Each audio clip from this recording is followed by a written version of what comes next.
함께 기도드리겠습니다. 천지와 우주 만물을 창조하시고 인간의 역사를 다스려 나가시는 아버지 하나님, 세상 많은 사람들 가운데서 저희들을 구원하여 주시고 영원한 천국의 소망을 주시고 이 땅에서도 저희들을 홀로 버려두지 아니하시고 항상 동행하시며 영육간에 필요한 양식으로 먹이시고 인도하심을 감사드립니다. 오늘 성경 아카데미 민수기 시간으로 함께하게 되었습니다. 우리 성령님께서 두루 역사하시는 가운데 말씀을 전하는 자의 입술에 지혜와 능력 주셔서 우리 성도님들에게 은혜와 유익이 되는 귀한 말씀이 될 수 있도록 허락하여 주옵소서. 말씀의 시종을 우리 주님께만 부탁드리며 주 예수님의 이름으로 기도드립니다. 아멘. 예, 민수기 1장 찾겠습니다.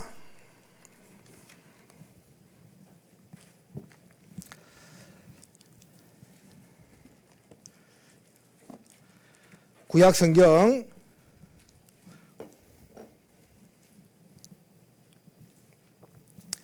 민수기 1장 1절로 3절까지의 말씀, 1절로 4절까지를 같이 읽겠습니다. 이스라엘 자손이 애굽 땅에서 나온 후 제2년 2월 1일에 여호와께서 시내 강야 해막에서 모세에게 일러 가라사대, 너희는 이스라엘 자손의 모든 회중 각 남자의 수를 그들의 가족과 종족을 따라 그 명수대로 계수할지니 이스라엘 중 20세 이상으로 싸움에 나갈 만한 모든 자를 너와 아론은 그 군대대로 계수하되 매 지파에 각기 종족의 두령 한 사람씩 너희와 함께하라. 안녕하십니까? 오늘 성경 아카데미 보자 7번째 시간 맞죠? 왔다 갔다 하니까 7번째 시간으로 구약 성경 민수기에 대해서 함께 생각해 보도록 하겠습니다. 영어에는 numbers라고 되어 있죠. 수를 센다, 그 말입니다. 수를 센다라는 그런 의미입니다. 그래서 백성들의 수를 세어서 기록한 성경 민수기 이렇게 생각해도 되고요. 또 이제 히브리 원어는 이 뜻이 수를 센다는 그런 뜻이라기보다는 강야에서 그런 의미를 담고 있습니다. 그래서 조금 의감의 차이는 있지만 어쨌든 한글 개역 성경에서 민수기는 수를 센다는 그런 의미를 담고 있고, 구체적으로는 출애굽한 이후에 강야 40년 생활을 다루고 있죠.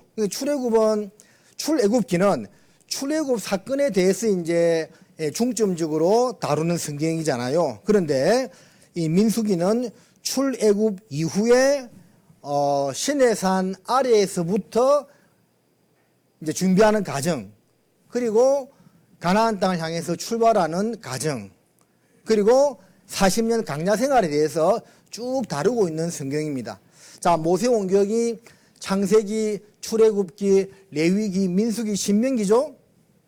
그 5개를 모세가 기록해서 모세오경이라고 부르는데, 이 가운데 역사서는 어떤 것과 어떤 거를 할 수 있겠습니까?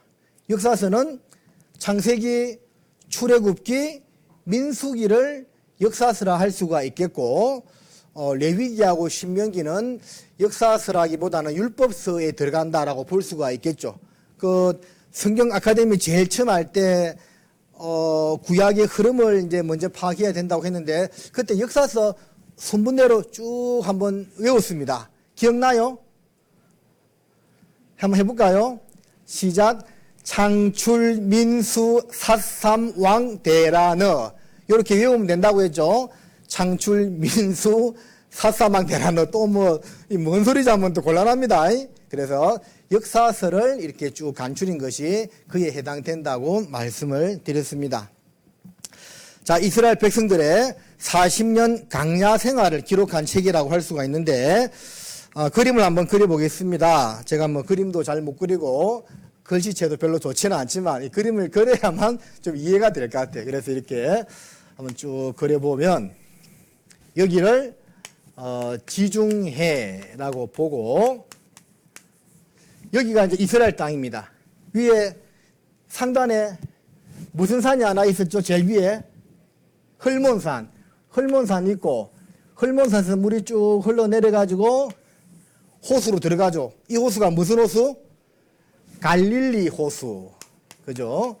갈릴리 호수입니다. 그리고 강이 흘러요. 강이 흐르고 여기에 밑에 바다가 있습니다. 무슨 바다요? 사해 바다. 그리고 이 강은 요단 강이 되겠습니다. 그러면 여기 이제 지중해 이렇게 되는데 그럼 여기는 어떤 나라입니까? 이쪽은 이집트. 이쪽은 이집트가 되겠습니다. 자, 이집트에 흐르는 큰 강이 뭐였죠? 나일강. 나일강 이렇게 흐릅니다. 자, 사실은 이렇게 그려놓았지만 흐르는 순서는 이렇게 흐르죠? 이렇게 지중해로 흘러나가겠죠? 그래서 이스라엘 백성들이 약 130년간 죄송합니다. 430년간 주로 거했던 장소가 어디입니까? 여기 어떤 땅이었죠? 고센. 자, 고센 땅에서 주로 살면서 처음에 30년은 요셉이 살아있을 때 인정받고 대우받고 잘 먹고 잘 살았는데 요셉을 알지 못하는 왕이 나타나서 400년간 종살이를 하게 됩니다. 그리고 드디어 모세에서 출애굽을 하게 되는데 여기 이제 이렇게 바다가 있죠. 바다. 그래서 요 바다 전체를 홍해 바다라고 부르는데 오늘날 이 오른쪽 왼쪽으로 나눌 때 왼쪽 홍해 바다를 수에즈만이라고 부르고 오른쪽 홍해 바다를 아카바만이라고 불러요. 오늘날 그렇게 부른다는 거죠. 그래서 400년간 종살이 하다가 이스라엘 백성들은 이쪽 홍해를 건너가지고 한 산에 도착하게 됩니다. 이 산이 무슨 산요? 시내산. 그래서 시내산에 도착을 하게 되는데, 자, 지난번 이제 그 강의, 요 아카데미에서 몇 번 말씀드렸는데, 출애굽할 때 그 달을 정월 첫 해로 잡아라고 했죠. 그래서 1월 14일 유월절을 통해서 출애굽하게 되고 요 출애굽을 할 때를 정월 1월 1일로 잡고 이 시내산까지 이를 때 총 몇 달이 걸렸다고 기억나요? 요 시내 출애굽을 해가지고 홍해를 건너고 몇 가지 일을 겪게 되죠. 겪게 되면서 요 시내산까지 이를 때가 3개월 정도 소요가 된다고 했습니다. 그리고 이 시내산에서 모세가 시내산에 올라갔다가 내려오죠. 며칠간? 40일. 자, 40일 주야간 요 시내산에 올라갔다 내려오게 됩니다. 그리고 이제 출애굽기 40장에 보면 성막이 완성되죠. 요 시내산에 있으면서 이제 성막이 완성되는데 성막이 완성되는 그때가 제2년 정월 초하루. 그죠? 자, 제1년 출발했고 제2년 1월 1일 날 성막이 완성이 됩니다. 그러니까 요 이제 출애굽하면서부터 성막이 완성될 때까지가 토탈 1년이 걸렸으니까 실제 성막을 만든 시간은 요 계산해 보면 그때 한번 계산해 본 적이 있는데 7개월 20일 정도 걸린다고 했습니다. 그리고 이제 민수기 10장에 보면 드디어 여기서 이제 시내산에서 하나님께서 약속한 가나안 땅을 향하여 출발! 스타트하죠. 출발. 자, 출발했을 때가 민수기 10장에 보면 제2년 2월 20일이라고 되어 있습니다. 그래서 1년 지나고 그 다음에 50일이 지난, 즉 성막이 완공되고 50일이 지난 그날 가나안 땅을 향해서 요 시땅하고 출발을 하게 되는 거죠. 그래서 이제 몇 가지 이제 준비 과정을 거치게 되고 민수기 13장에 보면 한 포인트에 도착하게 됩니다. 그 포인트가 어디라고요? 가데스 바네아. 자, 가데스 바네아에서 12명의 정탐꾼을 가나안 땅에 40일간 정탐을 보내고 돌아오게 됩니다. 근데 이제 하나님 말씀을 불순종함으로 말미암아 이 가데스 바네아의 사건 이후로 약 38년간 강야 생활을 하게 되는데 요 38년간 강야 생활은 민수기 15장에서 19장까지 한 5장에 걸쳐서 짧게 나와 있습니다. 그러니까 출애굽한 그 사건의 상당수가요, 출애굽 초반부하고 그리고 마지막 부분에 집중되어 있습니다. 그 가운데 38년간 그들이 하나님 앞에 불순종함으로 말미암아 유리방랑하던 그 시기는 거의 생략되어 있습니다. 자, 이것을 보면 우리도 신앙생활에 무엇을 교훈받을 수가 있습니까? 그 복음서를 보더라도 예수님 공생애의 3년 반 기간 동안에 초반부하고 마지막 한 주간이 상당한 분량을 차지하고 있다고 했죠. 그러니까 중요한 부분에 많은 성경을 할애를 하고 있는 겁니다. 실제 출애굽하면서 40년 강야 생활을 하고 가나안 땅으로 들어가게 되지만 출애굽 뒤와 민수기에 기록되어 있는 부분 성경의 80% 이상은 거의 초반부 1, 2년, 마지막 1, 2년에 집중적으로 기록이 되어 있고 약 1년, 1년 보면 되겠죠. 그리고 가운데 38년은 기록이 많이 없습니다. 무엇을 말하고 있습니까? 시간만 때운다고 중요한 것이 아니고 그 기간 동안에 주님을 위해서 어떠한 삶을 살았느냐가 중요하다는 겁니다. 40년 강야 생활은 우리 신앙생활의 어떤 모형이라고 했죠. 우리도 구원받고 40년 강야 생활을 하고 있는 겁니다. 그런데 우리의 40년 강야 생활도 하나님 앞에 정말 주를 위해서 복음을 위해서 협력해서 연합해서 이 한 몸 바쳤어. 응? 한번 열심히 살았을 그때가 남는 거고 나머지 있잖아요. 별 생각 없이 그냥 교회 생활 했던 것은 하나님 앞에 어쩌면 다 잊혀진 바가 될 수 있다고 볼 수가 있는 겁니다. 어쨌든 불순종으로 말미암아 38년간의 이 강야를 뺑뺑뺑 도는 그런 생활을 하게 되는데 그때 사건들은 뭐 거의 별로 기록이 없습니다. 조금 기록이 되어 있습니다. 그리고 이제 민수기, 적을 공간이 없는데 민수기 20장에 들어가면 이제 마지막 해 사건이 그때부터 기록이 됩니다. 그래서 민수기 20장부터 36장까지는 출애굽 끝날 그 과정을 겪고 있습니다. 그래서 여기서 방황하다가 색깔을 좀 다르게 해볼까요? 여기서 방황하다가 여기가 이제 더 이상 그릴 데가 없네요. 밑에서부터 거주하던 이방 민족을 들면 모압, 죄송합니다. 에돔, 모압, 암몬 이렇게 위치해 있었어요. 이게 요쪽은 이제 블레셋 사람들이 살았겠죠. 요쪽 요단강 동편을 볼 때 밑에서부터 에돔 족속, 에스의 후예죠. 예? 야곱의 형 에스의 후예가 살았던 에돔 족속, 에돔 그리고 모압 그리고 위에 암몬 족속이 이렇게 살았습니다. 그래서 이제 에돔 왕이 우리가 왕의 대로에 있습니다. 킹스웨이라고 왕의 대로로 가겠고 다 사먹겠다 했는데 에돔 왕이 길을 지나가게끔 하지 않죠. 그래서 둘러가지고 삥 둘러서 이렇게 가게 됩니다. 그리고 이제 드디어 이르는 장소가 모압 평지에 이르게 되는 겁니다.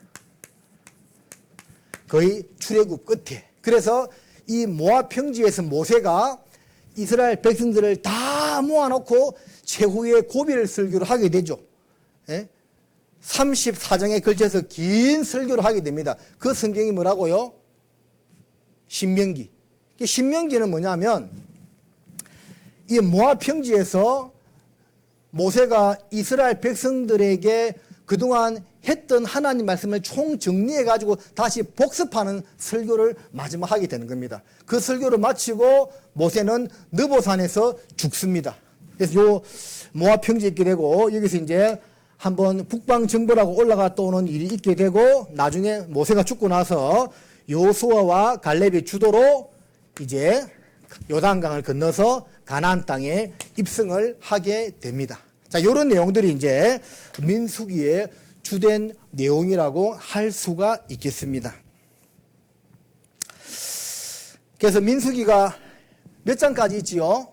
36장까지 있는데 1장부터 10장까지는 시내산 아래 있을 때 사건인데 4장까지는 군대 개수를 이야기하고 있고 5장에서 10장까지는 가나안 땅에 들어가서 이방 민족을 물리치고 승리할 수 있는 요건이 무엇인가 그에 대한 말씀을 하고 있고 드디어 11장에서 14장까지는 가나안 땅을 향해서 진격하는 그러한 모습이 나와 있고 거기에서 불순종함으로 말미암아 15장에서 19장까지는 그 38년 동안의 사건을 기록하고 있는데 그걸 이제 성경을 좀 자세히 보면 어찌 되냐면 17곳을 이동해요.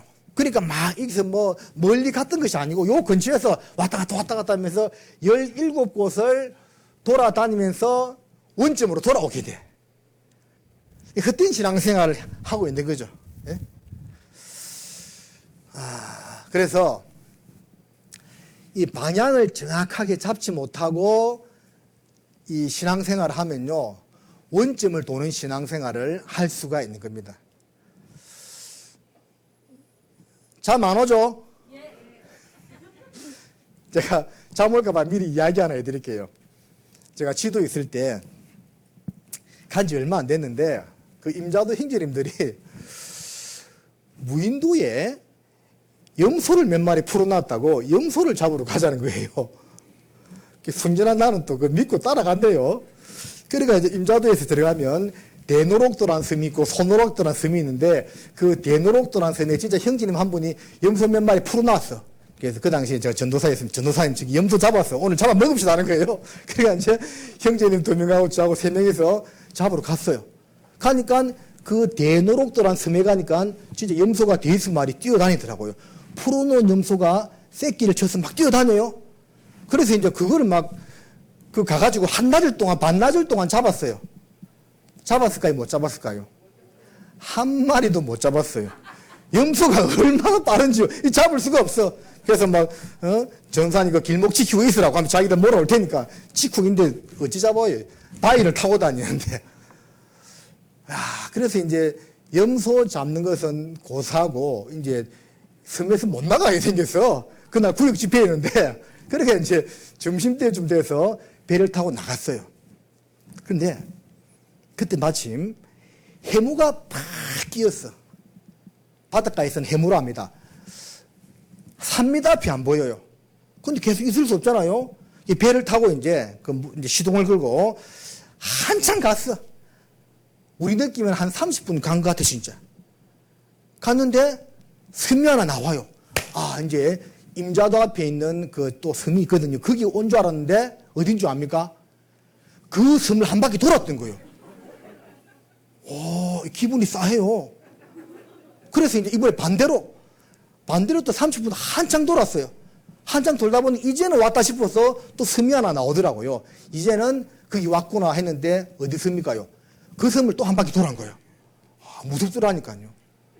이래서 이제 어디 가는구나 싶더라니까요. 그래 그 당시에 이제 봉사회장님한테 이제 전화하니까 이게 해가 보이냐 하더라고. 구름이 한 개가 많게 가지고 해가 보였다 안 보였다 하더라고요. 그때가 이제 오후 한 2시나 됐어. 하는 말씀이요. 해를 배 오른쪽에 두고 무조건 달리라 하더라고요. 해를 배 오른쪽에 두고. 그래서 해가 막 사라졌다 나왔다니까 어쨌든 배 오른쪽에 두고 힘껏 달렸어요. 달렸는데 진짜 절벽 바로 5m 앞에서 스톱했어요. 그 절벽 부딪힐 뻔했다니까요. 근데 그 섬이 바로 임자도 앞에 있는 섬이었어요. 죽다 살아났다니까요. 그래서 제가 그때 그 경험하면서 진짜 표대 없이 막 가다가는 헛된 인생을 살 수밖에 없다 하는 것을 느꼈다니까요. 이스라엘 백성들이 하나님 말씀에 불순종하고 살다 보니까 38년 동안 계속 이렇게 뺑바퀴만 도는 겁니다. 의미 없는 세월을 보낸 겁니다. 우리 신앙생활도 삶의 정확한 목적을 가지고 표대를 향하여 나아가는 신앙생활을 하지 아니하면 그러할 수밖에 없다는 것. 예? 시간만 간다고 해서 다 그게 상금으로 쌓이는 것이 아닙니다. 뭔가 우리가 주님 앞에 분명한 목적의식을 가지고 순종하는 삶을 살아갈 때 복음의 신앙을 위하여 협력할 때 그것이 바로 남는 삶이라는 것을 잠깐 말씀을 드렸습니다. 자, 그럼 이제 각 단락별 중요한 내용을 좀 살펴보도록 하겠습니다. 먼저 1장은 각 지파의 수를 말 그대로 계수하는 겁니다. 계수. 자, 수를 계수하게 되는데 출애굽기 12장을 잠깐 보겠습니다. 요거 잡아 놓으시고 출애굽기 12장 41절을 보면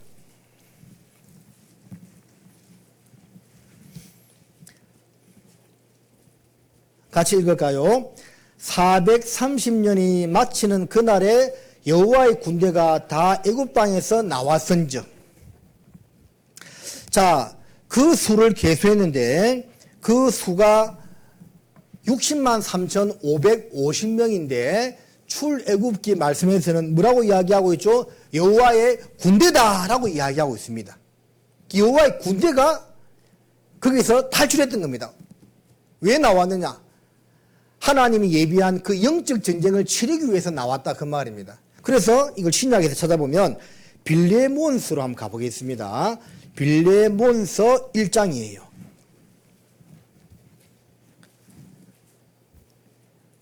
빌레몬서 1장 2절을 보면 및 자매 아비아와 및 우리와 함께 군사된 아키뽀와 내 집에 있는 교회에게 편지하노니.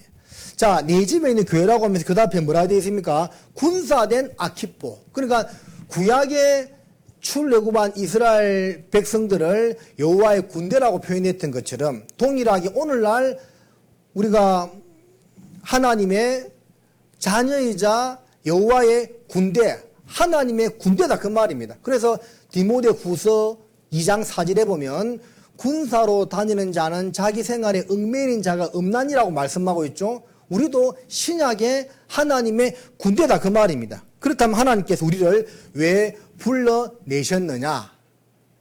구약의 이스라엘 백성들을 불러내었던 이유는 약속의 땅을 들어가게 함으로써 하나님이 예비하신 전쟁을 승리하기 위해서라면 오늘날 우리를 마귀의 세력에서 건져내시고 교회 가운데 일원으로 삼으시고 하나님의 군사로 삼으신 이유는 에베소서 6장을 보겠습니다. 에베소서 6장 12절에 보면 우리의 씨름은 혈과 육에 대한 것이 아니요 정사와 권세와 이 어두움의 세상 주관자들과 하늘에 있는 악의 영들에게 대함이라. 자, 우리의 씨름은, 우리의 싸움은 누구라고 했죠? 눈에 보이는 세상 사람들, 눈에 보이는 형제 자매들, 우리의 싸움의 대상이 아닙니다. 시기 다툼의 대상이 아니라는 겁니다. 그 뒤에 보이지 않지만 역사하고 있는 악한 영, 마귀와의 세력과 세상 주관자들과 어둠의 권세들과 우리가 싸워야 한다 그 말입니다. 피하 식별을 정확하게 해야 됩니다. 눈에 보이는 사람들이 우리의 대적이 아니고요. 물론 그들은 어떤 의미에서 대적이죠. 왜? 마귀에게 쓰임을 받고 있기 때문에.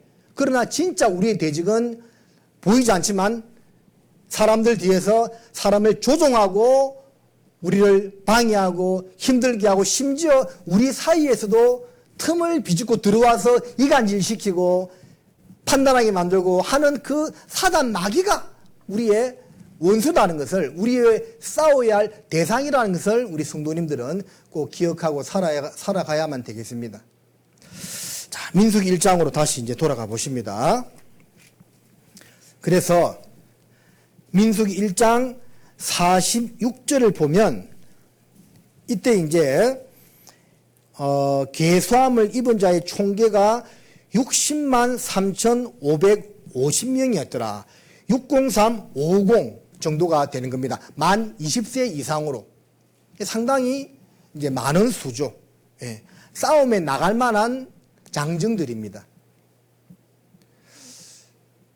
대한민국 육해공군 다 합쳐도 제가 복무할 때는 65만이었는데 지금 얼마 전에 들어보니까 50만이 안 되더라고요. 그러니까 이 당시에 장정들의 수가 60만 3,550명이었다는 것은 상당하게 많은 숫자였다는 겁니다. 그래서 각 지파별로 수를 계수했다는 겁니다. 자, 1장을 통해서 교훈받을 수 있는 것은 그들이 하나님의 군대였고 오늘날 우리는 역시 하나님의 군사로서 마귀와 영적 전쟁을 벌여야 하는 일꾼이라는 것을, 군인이라는 것을 좀 기억할 필요가 있다라는 겁니다. 자, 2장은 이제 진의 배치와 행군 순서입니다.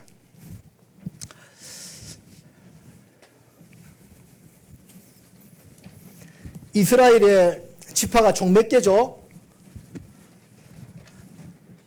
12지파. 르우벤부터 해볼까요? 르우벤, 시므온, 레위, 유다, 단, 납달리, 갓, 아셀, 이사갈, 스불론, 요셉, 베냐민. 12지파죠. 근데 요 중에 이제 한 지파가 두 개로 나누어지죠. 어디입니까? 요 한 사람이 나중에 아들 둘을 낳는데 두 지파가 형성되잖아요. 누구죠? 요셉.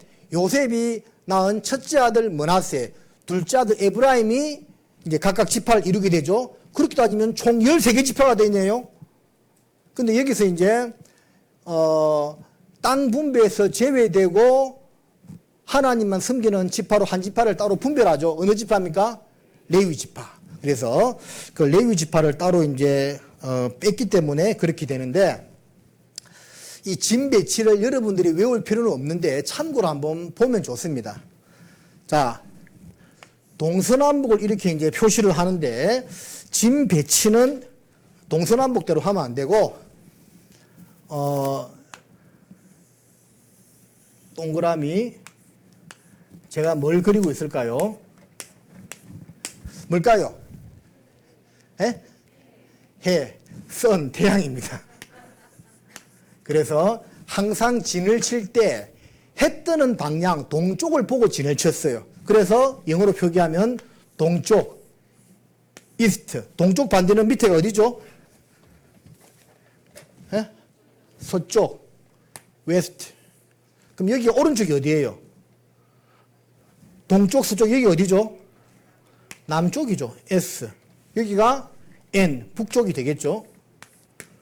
그래서 요 이제 진을 칠 때 모습입니다. 요 가운데 뭐가 있었냐면 성막이 있었어요. 성막. 가운데 성막을 딱 두고 그 성막 앞에 모세와 아론의 후손들이 진을 쳤어요. 그리고 이제 요 시계 방향으로 돌아가면서 고핫, 게르손, 머라리의 후손들이 진을 쳤습니다. 자, 해 뜨는 방향으로 진을 쳤다고 했죠. 여기가 이제 제1대가 됩니다. 속했던 세 지파가 유다 지파를 중심으로 해서 이사갈, 스불론 지파가 진을 쳤습니다. 진짜 이제 남쪽이 제2대가 됩니다. 여기는 르우벤 지파가 중심이 되고 시므온, 갓 지파가 진을 쳤어요. 자, 여기 이제 서쪽이 제3대입니다. 므낫세가 형이고 에브라임이 동생이지만 에브라임을 하나님이 더 창대케 했죠. 예? 창대케 하리라 에브라임. 그래서 에브라임 지파를 중심으로 해가지고 형님 지파 므낫세, 그리고 제일 마지막 동생 베냐민 지파가 서쪽에 진을 쳤습니다. 마지막 북쪽은 이제 1대, 2대, 3대니까 제4대가 되겠죠. 근데 4대가 되는데 성경에서는 제4대라고 기록을 하지 않고 그냥 후대라고 이렇게 제일 끝에 있으니까 후대라고 기록하고 있는데, 여기에 단 지파가 이제 중심이 되고 아셀, 스불론 지파가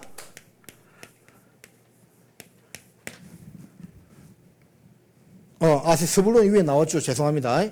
단, 아셀, 납달리 지파가 진을 치게 됩니다. 이게 이제 평상시에 유진할 때, 머물었을 때의 진 배치도입니다. 자, 중심 지파 유다, 르우벤, 에브라임, 단 지파를 중심으로 해가지고 동서남북에 진을 치고 있다, 그 말입니다. 그리고 이제 모세와 아론을 비롯한 레위의 후손들이 성막 주위를 삥 둘러싸고 있으면서 나머지 지파 사람들이 성막에 가까이 오는 것을 막았습니다. 성막에 누구든지 이유 없이 가까이 오는 자는 죽이리라 했거든요. 막았던 겁니다. 죽임을 방지하기 위해서 오지 못하게 막았던 겁니다. 이게 이제 유진, 머물고 있을 때의 진 배치도입니다. 그러면 이제 이렇게 머물고 있다가 이제 자, 제가 이번 주 주일 설교가 2개의 언나팔인데, 그 언나팔을 이제 불 때 진행을 하죠.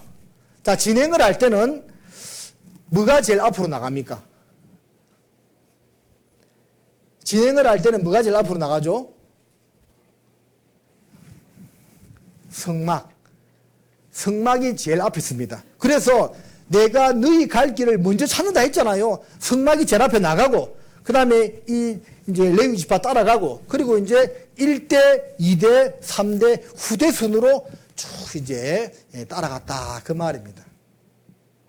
그래서 아주 이제 체계적이고 조직적으로 하나님께서 이스라엘의 이 지파들을 관리했다는 것을 알 수가 있습니다. 이런 거 보면 오늘날 우리 교회도 있잖아요. 예수님을 중심으로 해가지고 더 가까이에 있는 임원들이 있고 또 성도들이 있고 다 모여가지고 있잖아요. 교제하다가 가자 할 때는 또 하나님 앞장서서 나가시고 우리가 가는 겁니다. 그 제가 이제 전에 교회에 있다가 나주로 발령받고 나서 송별 모임을 여러 번 했는데, 한 번은 전도인들 송별 모임에서 가까운 교회 목사님이 저를 위하여 축복기도 하는데, 신명기 1장 33절에 앞서 행하시는 하나님께서 벤 목사님의 길을 인도하시고, 그걸 하는데 있잖아요. 아는 말씀이지만 마음이 팍 감동이 되더라니까요. 그렇구나. 앞서 행하시는 하나님, 너희 쉴 곳을 먼저 찾으시고 인도하신 하나님.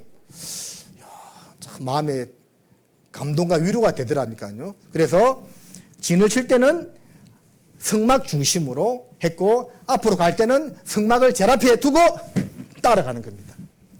우리도 교회 가운데 모여서 교제할 때는 주님 중심으로 모여서 교제하고, 나아갈 때는 우리가 보이진 않지만 주님께서 우리의 앞길을 예비하시고 인도하신다는 믿음을 가지고 따라가는 겁니다. 자, 이번 나치패를 앞두고 이제 그 전주 토요일 날 어머니의 노방 전도를 할 겁니다. 용기를 가지고. 하나님이 앞서서 우리의 길을 예비하신다는 믿음을 가지고 하시면 좋을 것 같습니다. 실제 후인 또 맞고. 그래서 민수기 2장에는 진 배치에 대한 말씀이 있는데, 자, 2장 34절을 잠깐 보겠습니다. 이스라엘 자손이 여호와께서 모세에게 명하신 대로 다 준행하여 각기 가족과 종족을 따르며 그 길을 따라 진치기도 하며 진행하기도 하였더라. 이스라엘 자손이요, 이때까지만 해도 하나님께서 모세에게 명하신 대로 어떻게 했다고요? 따라 하십니다. 다 준행하여. 자, 정말 얼마나 아름다운 모습입니까? 부분적으로 준행한 것이 아니고 다 준행했다는 거. 다 준행할 수 있습니다.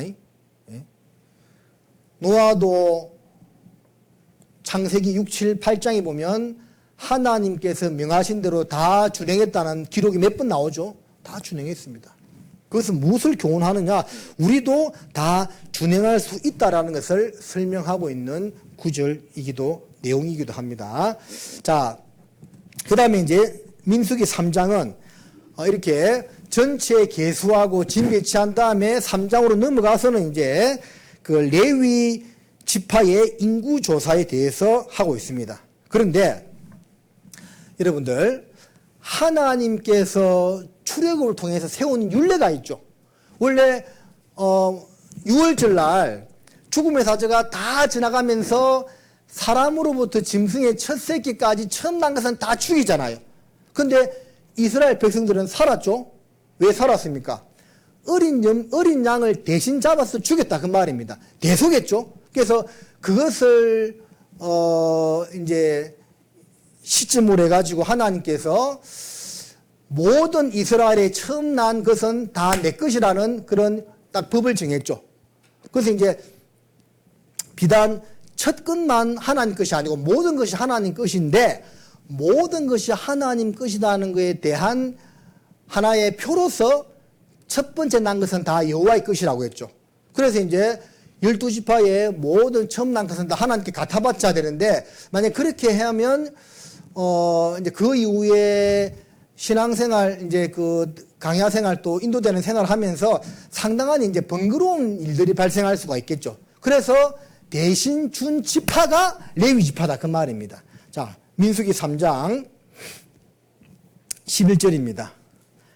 여호와께서 모세에게 일러 가라사대, 보라, 내가 이스라엘 자손 중에서 레위인을 택하여 이스라엘 자손 중 모든 첫 해에 처음 난 자를 뭐 했다고요? 대신케 하였은즉 레위인은 내 것이라. 그러니까 처음 난 것은 다 하나님 것인데, 그 하나님 것인데 그것을 대신하는 의미에서 레위인을 하나님께로 돌렸다 그 말입니다. 13절에 처음 난 자는 다 내 것이면 내가 애굽 땅에서 그 처음 난 자를 다 죽이던 날에 이스라엘의 처음 난 자는 사람이나 짐승을 다 그렇게 구별하였음이니 그들은 내 것이 될 것임이니라. 나는 여호와니라. 그래서 처음 난 것을 대신하는 것으로서 레위 지파를 하나님께 돌렸다는 것이고, 그래서 그 이후에 이제 레위 자손의 이제 인구를 계산하게 되는데, 이 39절에 보면 모세와 아론이 여호와의 명을 좇아 레위인을 각 가족대로 계수한 즉 1개월 이상 된 남자의 수가 22,000명이었더라. 그래서 이제 1개월 이상 된 아이 이상으로 다 이제 남자들을 계산해 보니까 22,000명이 나온 거예요. 근데 레위는 왜 죽었다고요? 이스라엘의 나머지 지파들의 처음 난 사람 대신해서 죽었다고 했죠. 그러면 이제 나머지 12지파의 처음 1개월 이상 된 남자들이 몇 명인지 또 계산해 봐야 되잖아요. 예? 그래서 이제 계산해 보니까 42절에 모세가 자기에게 명하신 대로 이스라엘 자손 중 모든 처음 난 자를 계수하니 1개월 이상으로 계수함을 입은 처음 난 남자의 명수의 총계가 22,273명이었더라. 되어 있는 거죠. 자, 이제 뭔 말인지 알겠죠? 그러니까, 레위인을 계산할 때는 1개월 이상 된 남자를 다 했고, 나머지 12지파는 처음 난 남자만 다 계산한 겁니다. 그런데 그렇게 계산해 보니까 22,000명이고 22,273명이죠. 273명이 더 많죠? 그러면 이게 이제 문제가 됩니까? 안 됩니까? 자, 레위인이 더 많으면 뭐 그게 이제 문제될 리가 없다고 볼 수 있는데, 레위인이 더 많아. 그 나머지 지파에 처음 난 사람이 더 많아. 그러면 이제 그 수만큼 레위인을 보충해야 되는데 이 빵꾸가 나잖아요. 그래서 어떻게 했냐면,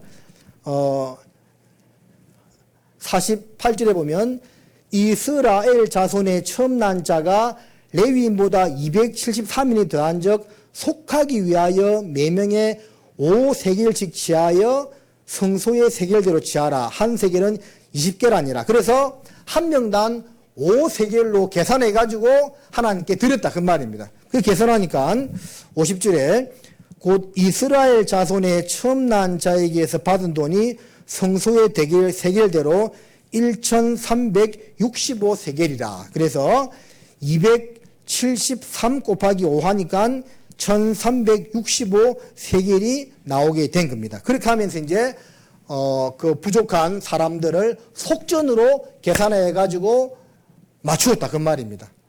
이런 거 보면 참 이때가 언제입니까? 지금부터 거의 뭐 3,500년 전인데 상당히 합리적이죠. 합리적이고 하나님께서 일하시는 방법이요. 뭐 뭉뚱그려서 대충 그냥 하는 것이 아니고 정확하게 계산해서 있잖아요. 예? 보편 타당한 모습으로 이렇게 하잖아요. 자, 우리 이런 것을 보면 고대의 법들이요, 현대의 법하고 안 맞는 것이 많아요. 제가 이제 집회 자료 한번 정리하면서 참고로 고대의 형벌 이런 걸 한번 봤거든요. 그러니까 야, 옛날의 형벌이요, 사형 제도가 어마어마했어요. 조선시대만 해도 갑오개혁 전에 조선시대의 사형을 어떻게 했냐면 거혈형이라고 했는데 목 양쪽 팔다리 묶어놓고 소가 다 땡기는 겁니다. 다 떨어져 나가는 겁니다. 그 갑오개혁 전만 해도 그렇게 사람을 죽였어요. 중국에서는 사람을 나무에 매달아 놓고요, 해를 떠서 사흘간 걸쳐서 죽였다는 기록도 있더라고요. 그러니까 이 옛날의 법이 잔인해. 우리 시대에 통용이 안 되잖아요. 그죠? 그런데 성경은 보면 참 3,500년에 기록된 그 민법, 율법이 제사법과 십계명과 민법으로 이루어진다고 했잖아요. 그 민법의 이런 내용들을 볼 때 오늘날 적용해도 상당히 합리적이고 공감되는 그런 내용들이라는 걸 알 수가 있는 거죠. 왜?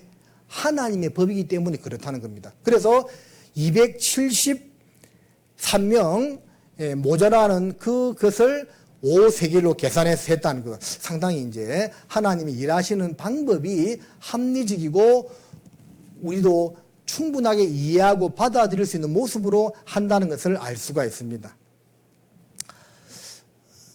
자, 몇 명이 더 플러스 됐다고요? 273명. 제가 퀴즈 하나 내볼까요?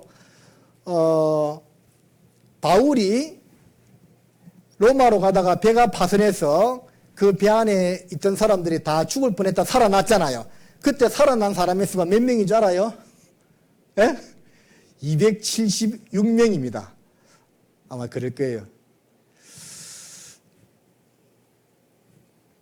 그런 거는 몰라도 됩니다. 자, 그래서 민수기 3장은 그에 대해서 이야기하고 있고, 자, 민수기 4장은 이제 그러면 구체적으로 레위 자손들 중에서 고핫, 므라리, 게르손 이 후손들이 또 레위 지파의 그 후손들이 해야 될 일이 무엇인가를 쭉 하고 있습니다. 자, 그걸 다 볼 수는 없고 중요한 것 한 가지만 보면 민수기 4장 15절에 행진할 때에 아론과 그 아들들이 성소와 성소의 모든 기구 덮개를 피라거든 고핫 자손이 와서 맬 것이니라. 그러나 성물은 만지지 말지니 죽을까 하노라.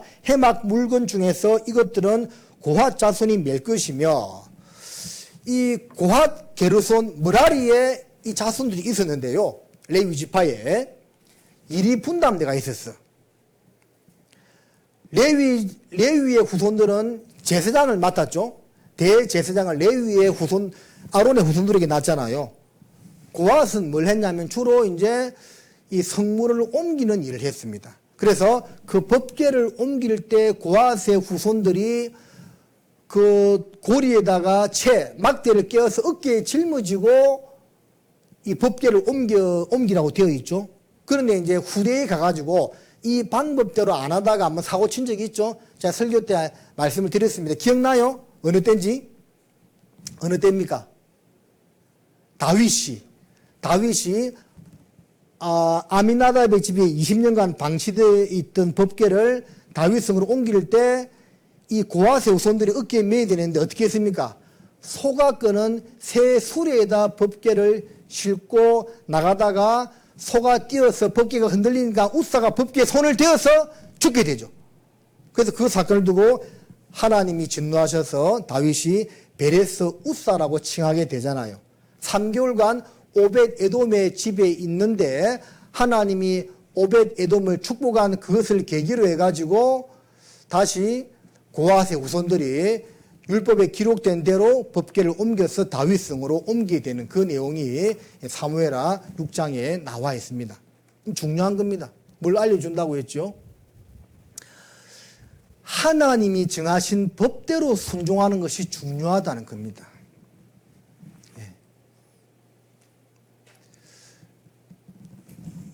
이게 우리가 신앙생활을 하면서요, 뭐 우선순위가 있겠죠. 먼저는 하나님을 위하여 죄송합니다. 살고자 하는 뜨거운 마음이 있어야 됩니다. 일단은 뜨거운 마음이 있어야 됩니다. 두 번째는요, 그 뜨거운 마음 못지않게 중요한 것이 하나님이 정해준 법대로, 질서대로, 원칙대로 순종하는 것이 중요한 거예요. 여러분, 다윗만큼 하나님을 뜨겁게 사랑한 사람이 있었을까요? 아마 찾기 쉽지 않을 겁니다. 다윗이 통합 이스라엘의 왕이 되자마자 가장 먼저 하고자 했던 일이 하나님의 법궤를 다윗성으로 옮기는 일이었죠. 그만큼 하나님을 뜨겁게 열정적으로 사랑했다 그 말입니다. 그런데 왜 법궤 옮기는 일을 실패했습니까? 방법이 잘못된 거예요. 여러분들, 우리가 신앙생활 할 때 반드시 기억해야 되는 것이 무엇이냐면 열정 못지않게 중요한 것이 방법이 중요한 겁니다. 그 방법대로 우리가 세운 질서대로 순종하는 것이 필요하다는 겁니다. 자, 5장을 보겠습니다. 5장 1절에 여호와께서 모세에게 일러 가라사대 이스라엘 자손에게 명하여 모든 문둥병 환자와 유출병 있는 자와 죽음으로 부정케 된 자를 다 진 밖으로 내어보내되 무론 남녀하고 다 진 밖으로 내어보내어 그들로 진을 덮게 말라. 내가 그 진 가운데 거하느니라 하시매 이스라엘 자손이 그같이 행하여 그들을 진 밖으로 내어 보내었으니 곧 여호와께서 모세에게 이르신 대로 이스라엘 자손이 행하였더라. 민수기 4장이 레위 지파의 업무 분담이었다면 민수기 5장부터는 이제 무엇을 이야기하고 있냐면 민수기 5장에서 10장까지는 가나안 땅을 정복하기 위한 승리 요건에 대해서 이야기하고 있거든요. 요건에 대해서 이야기하면서 가장 먼저 이야기하는 것이 문둥병자를 내보내라. 이것은 진의 정결을 말하고 있는 겁니다. 그러니까 하나님께서 허락하신 그 가나안 땅에 들어가기 위한 준비 자세가 뭐냐면 막 체력을 많이 길러서 막 칼 솜씨, 활 쏘는 솜씨 이런 것을 기르는 것이 아니고 먼저는 정결해야 된다. 먼저는 깨끗해야 된다. 그것을 이야기하고 있는 겁니다.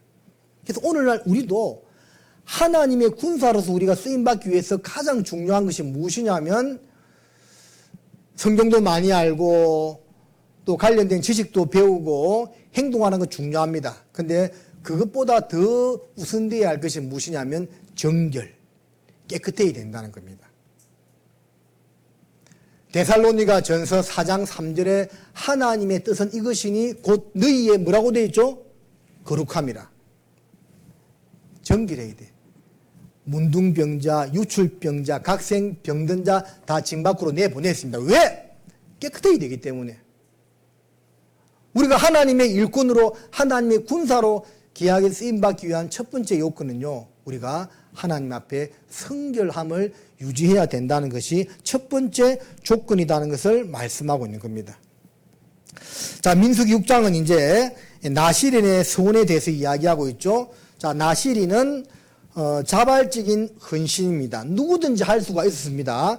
세 가지가 뭐였죠? 포도주와 독주를 멀리한다. 삭도를 그 머리에 대지 않는다. 시체를 멀리한다. 이 세 가지가 나시린의 큰 요건이었죠. 포도주와 독주를 멀리한다는 것은 세상 즐거움을 멀리한다는 겁니다. 그래서 디모데전서 5장 6절에 보면 일락을 사랑하는 자는 살았으나 죽은 자로다. 그런 말씀이 있죠. 그러니까 우리 그리스도인들 가운데서도 일락, 세상에 막 세상 사람들 좋아하는 거 추구하는 것 있잖아요. 그런 것을 사랑하는 자는 살았지만 신앙이 죽은 자다 그 말입니다. 독주를, 포도주를 우리가 멀리해야 됩니다. 세상 즐거움을 멀리해야 됩니다. 삭도를 머리에 대지 않는다는 것은 하나님의 주권을 인정한다는 거죠. 그래서 나시린들은 머리를 깎지 않았습니다. 삼손 머리 길렀죠. 예? 고린도전서 7장에 보면 여자들은 천사들 앞에서 주권 아래에 있다는 것을 나타내기 위해서 머리에 뭘 쓰라고 했죠. 그러니까 지금도 가톨릭에서는 여신도들, 자, 성도는요, 구원받은 사람들만 성도라고 부릅니다. 구원받지 못한 일반 교인들은 신도라고, 신도. 불교 신자들, 기독교 신자들, 그죠? 그래서 가톨릭 여신자들 보면 머리에 쓰잖아요. 고린도전서 7장 그 말씀에 따라서 머리에 쓰는 겁니다. 근데 여러분들, 그러면 고린도전서 7장에 보면 여자들도 건세 아래에 있다는 것을 나타내기 위해서 머리에 뭘 쓰라고 했는데 우리 왜 안 쓰죠, 근데? 우리 왜 안 씁니까? 그 뒤에 답이 나와 있죠. 긴 머리는, 여자의 긴 머리는 쓰는 것을 대신하여 준 것이라고 되어 있죠. 그래서 남자의 머리가 길면 자기 양심에 욕된 것을 스스로 증가하지 않느냐라고 했잖아요. 여자 머리가 긴 것은 쓰는 것을 대신하여 준 것이기 때문에 우리는 쓰지 않는 겁니다. 그럼 머리 짧은 자매님들 써야 되나요? 갑자기 좀 애매해지네. 우리는 뭐 쓸 필요가 없다고 봅니다. 기나 짧으나. 어쨌든 간에 우리 자매님들은 머리를 또 길려는 것, 너무 막 치렁치렁 길면 또 안 되겠지만 이제 쓰는 것을 대신하여 준 연고라고 했기 때문에 머리가 긴 것도 아름다운 모습이다라고 생각이 됩니다. 그리고 이제 시체를 멀리한다는 것은 죄와 불의를 이야기하고 있는 겁니다. 자, 민수기 7장으로 가보면 12지파 감독들의 봉헌 예물에 대해서 나와 있습니다. 자, 그 전에 7장 7절을 보면 곧 게르손 자손들에게는 그 지금대로 수레 둘과 소 넷을 주었고 머라리 자손들에게는 그 직임대로 수레 넷과 소 8을 주고 제사장 아론의 아들 이다말이 감독게 하였으나 고핫 자손에게는 주지 아니하였으니 그들의 성소의 직임은 그 어깨로 매는 일을 하는 까닭이었더라. 자, 이것도 보면 참 이거 보면서 그런 생각을 했습니다. 레위의 세 아들 고핫, 게르손, 머라리라고 했죠. 근데 이 고핫 자손들에게는 소하고 수레를 안 주었어. 왜 안 주었느냐? 그들은 어깨에 매는 봉사를 했기 때문에 굳이 필요가 없는 겁니다. 그런데 게르손 자손들에게는 수레 둘과 소 넷을 주고 머라리 자손들에게는 2배죠. 수레 넷과 소 8개를 주었어. 8마리 주었어. 자, 앞에 봅니다. 게르손은 둘 넷을 주고 머라리는 넷 8을 주었어. 그러면 왜 머라리 자손들에게는 게르손 자손들보다도 2배의 이런 소와 기구들을 주었을까요? 하는 일이 틀렸던 겁니다. 민수기 앞에 보면 게르손 자손들은 뭘 했냐면 천막을 걷었어. 시장, 내집으로 되어 있었죠. 그걸 걷어서 옮기는 일을 했고, 머라리 후손들은 주로 무엇을 했냐면 말뚝과 받침을 옮겼어. 여러분, 천막이 무거워요? 기둥과 받침이 무거워요? 그러니까 기둥과 받침이 더 무겁기 때문에 더 무거운 일을 해야 되는 머라리 자손들은 더 많은 소가 필요했고 더 많은 수리가 필요했던 겁니다. 그래서 이 사람들에게는 수레넷과 소 8마리를 주었던 겁니다. 자, 이거 보면서도 또 한 번 그런 생각했네요. 하나님은 정말 합리적인 분이다고. 많은 일을 해야 되는 사람들에게는 더 많은 일을 할 수 있는 여건을 만들어 준다는 거죠. 예? 똑같이 수레 둘, 소 4마리 주고 일을 시키지 않는 겁니다. 게르손 자손 너희들은 천막을 주로 이제 좀 세분되지만 주로 이제 그 막을 걷는 일을 했기 때문에 기둥보다는 가벼웠거든요. 그래서 니네들은 수레 둘과 소 4마리면 적당하다고 딱 그만큼 준 겁니다. 근데 게르손의 머라리 후손들은 막 기둥들, 말뚝들 이런 거 막 받침을 옮겨야 돼. 그러니까 얼마나 무거웠겠어요. 그거 안 되는 겁니다. 2배로 장비를 준 겁니다. 여러분, 하나님께서 우리에게 어떤 일을 시킬 때 그냥 막 시키는 분이 아니다는 거예요. 일할 만한 여건을 만들어 놓고 일할 만한 도구를 주고 일을 시키는 합리적인 분이라는 것을 또 한 번 이 구절을 통해서 우리가 느낄 수가 있는 겁니다. 경험할 수가 있는 거죠. 아, 그렇구나. 나는 장비가 요것밖에 없는데 하나님이 이만한 일을 시키는 분이 아니구나. 거꾸로 생각해 보면 하나님이 나한테 이만한 일을 시켰다면 나한테 그만한 장비를 줬구나. 그걸 믿어야 한다는 거예요. 그게 신앙입니다. 구역장, 조장의 일을 맡겼으면 그 일을 할 수 있는 장비를 우리에게 주었다는 겁니다. 주고 하라는 겁니다.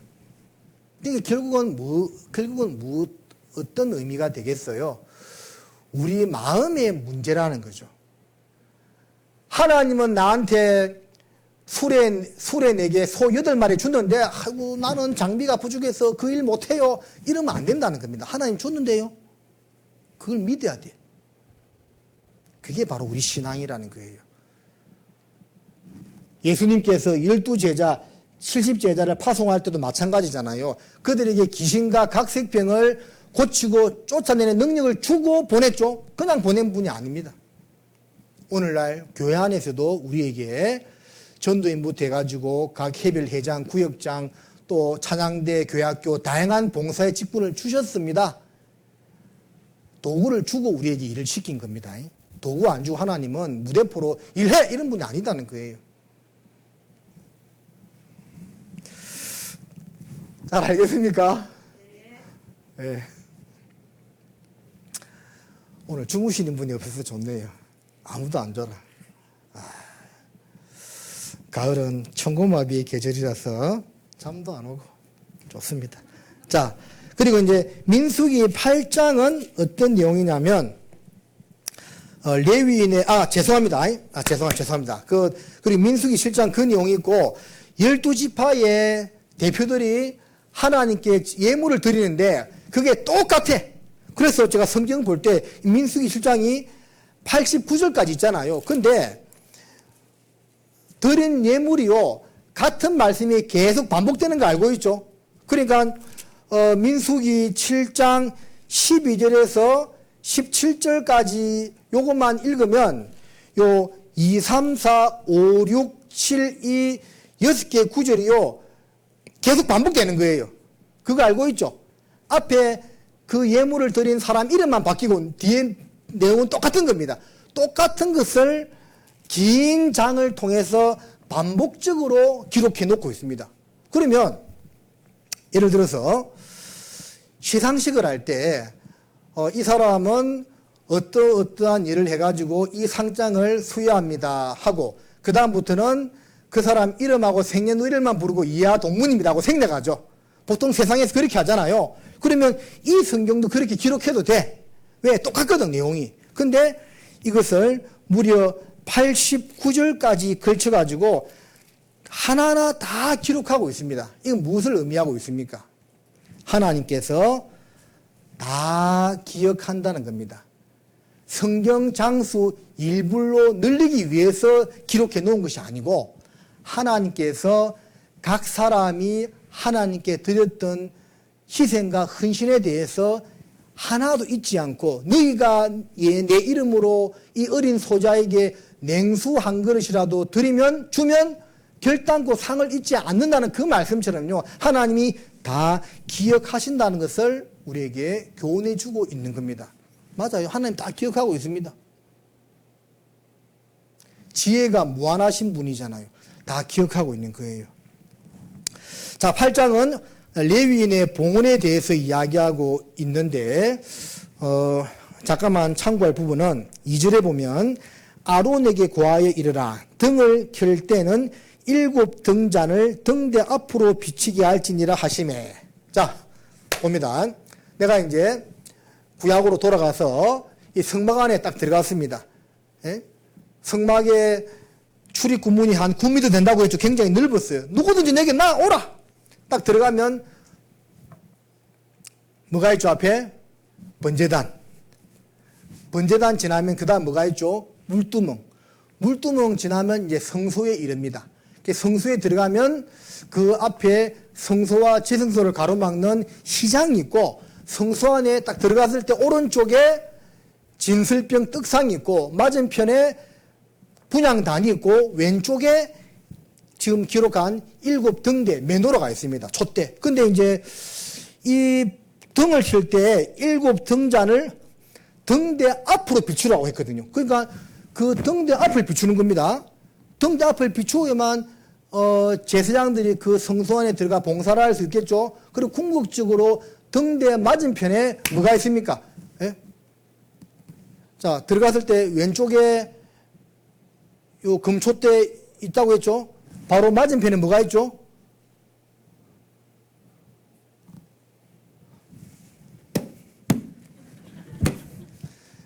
진설병 떡상 있다고 했잖아요. 진설병을 비추는 거죠. 그 진설병 떡은 무엇을 가리키냐면 하나님 말씀, 바로 말씀 대신 예수 그리스도를 가리키는 거죠. 떡, 양식, 하나님 말씀을 가리키는 거죠. 그러니까 그 등대가 앞을 비추고 있는데 앞에 떡이 있어. 그게 떡, 예수 그리스도를 비추는 겁니다. 말씀을 비추는 겁니다. 그래서 이 성막에 있는 그런 모든 것이요, 다 우연이 아니고 이유가 있고 하나님 뜻한 바가 있어서 그렇게 배치하고 사용했다는 것을 우리가 또 참고적으로 알아야 되겠습니다. 자, 민수기 9장은 두 번째 유월절이죠.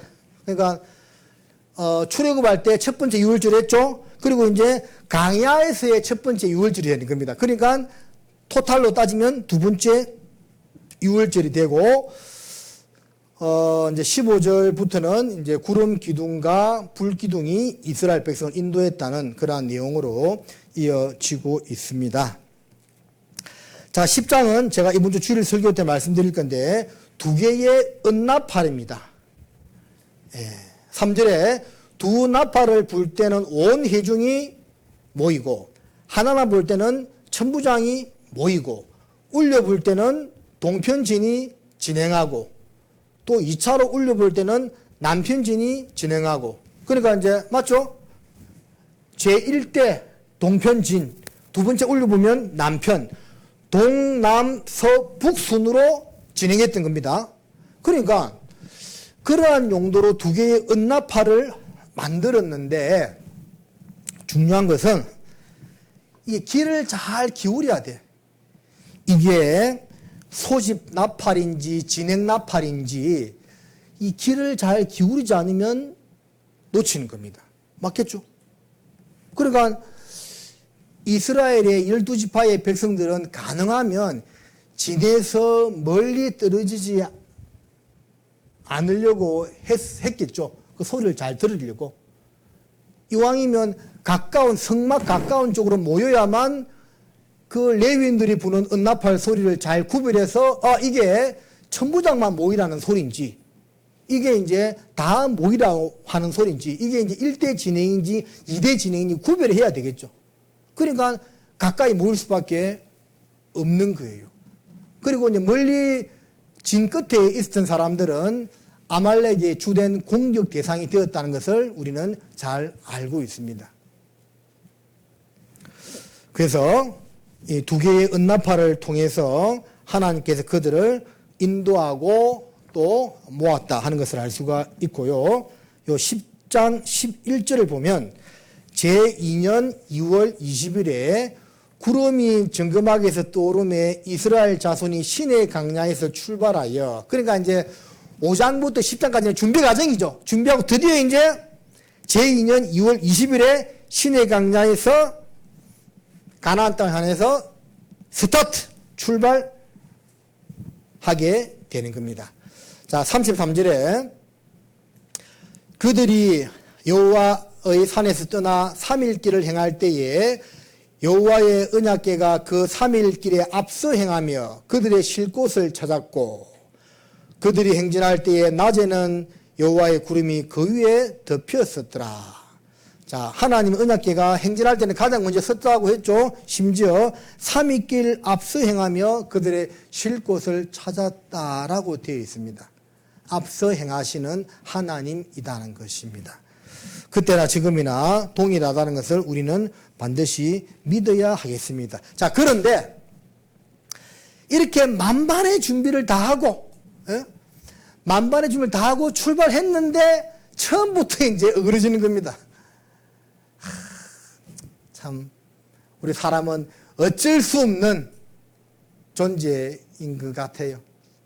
이런 만반의 준비를 다 하고 하나님이 낮에는 구름 기둥, 밤에는 불 기둥, 심지어 3일 길을 앞서 행했는데 11장으로 가자마자 1절에 백성이 여호와의 들으시기에 악한 말로 원망하며,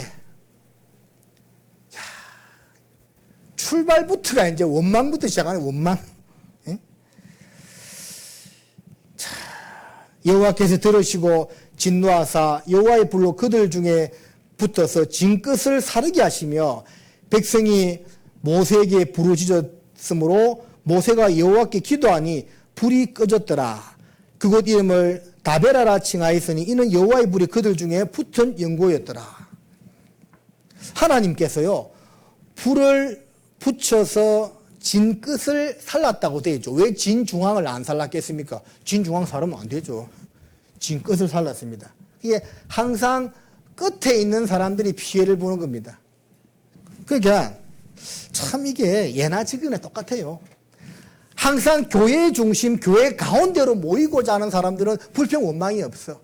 항상 끝에 있는 사람들, 아예 세상 간 사람들은 말할 필요도 없고 항상 끝에 있는 사람들이 불평 원망이 많아.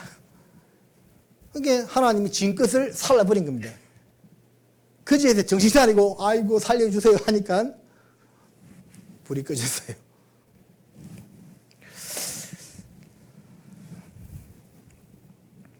그리고 11장 34절을 보겠습니다. 그곳 이름을 기브롯 핫다 아와라 칭하였으니 탐욕을 낸 백성을 거기 장삼이었더라. 백성이 기브롯 핫다 아와에서 진행하여 하세롯에 이르러 거기 거하니라. 그러니까 다베라에서 진끝을 불사르는 징계를 받았는데 원인은 원망이었습니다. 기브롯 핫다 아와에서는 왜라고요? 탐욕 때문에 하나님의 진노를 받아서 많은 사람들이 죽었어요. 11장에 나와 있는 이 내용을 이제 우리가 분석할 때 신앙생활의 큰 두 가지 악이 뭔가를 알 수가 있습니다. 그게 바로 원망과 탐욕이라는 거죠. 자, 12장에 넘어가면 모세와 아론과 미리암이 모세를 대적하죠. 하나님이 니하고만 이야기했나? 우리하고도 이야기한다. 니만 잘났나? 이러죠. 그러면서 이제 모세가 구스 여자를 칭한 것을 책망하죠. 그런데 하나님께서요, 모세가 구스 여인을 취한 일에 대해서 언급을 하지 않고 있어. 만약에 이방 여인을 칭한 것은 분명히 죄죠. 하나님 이방 여인과 결혼하지 말라고 했잖아요. 그런데 예외적인 조항이 있습니다. 개종하면 돼. 이방 여인이라도 유대교로 하나님 믿는 신앙인으로 개종을 하면 가능한 겁니다. 그러니까 이때 모세의 아내 십보라가 죽었던 모양이죠. 그래서 이제 구스 여인을 취했는데 그 구스 여인이요, 개종을 해서 이방인이었지만 하나님 믿는 훌륭한 신앙인이 되었던 것 같습니다. 그래서 그 여인을 아내로 취했던 겁니다. 근데 이제 그거에 대하여 아론과 미리암이 책망했죠. 근데 하나님이 모세를 책망했다. 오히려 그 둘에게 벌을 내렸죠. 특히 앞장섰던 미리암은 문둥병이 걸렸잖아요. 만약 모세가 이방 여인을 취한 것이 잘못이었다면 하나님이 성경에 언급을 안 해놓았을 리가 없어. 근데 언급이 없고 오히려 모세는 온유함이 지면의 모든 사람들보다 더 성하였더라는 이런 기록이 있는 것을 보면 모세가 이방 여인을 취한 것이 잘못이 아니었다는 것을 알 수가 있는 거죠. 근데 아론과 미리암은 돼지겠죠. 이게 뭡니까? 교만입니다. 교만. 그리고 이제 13장에 가면 가데스 바네아에서의 사건이 나오죠. 가데스 바네아에서의 그 사건이 나옵니다. 그러면 이거 봐요. 10명의 정탐꾼들은 왜 그 땅을 악평하고 주저앉았습니까? 하나님께서 모세를 통해서 가나안 땅을 주겠다고 약속을 했어요, 안 했어요? 했지요. 근데 막상 현실을 보니까 장대한 아낙 자손 대장부들 앞에서 자기들은 메뚜기 같은 겁니다. 이것은 뭡니까? 하나님 말씀을 불신했던 거죠. 자, 그래서 민수기 11장에서 14장까지를 보면 신앙생활의 4대 악이 무엇인가를 알 수가 있습니다. 자, 오늘 우리 성도님, 여기 참석한 성도님들이 요것만 잘 정리해도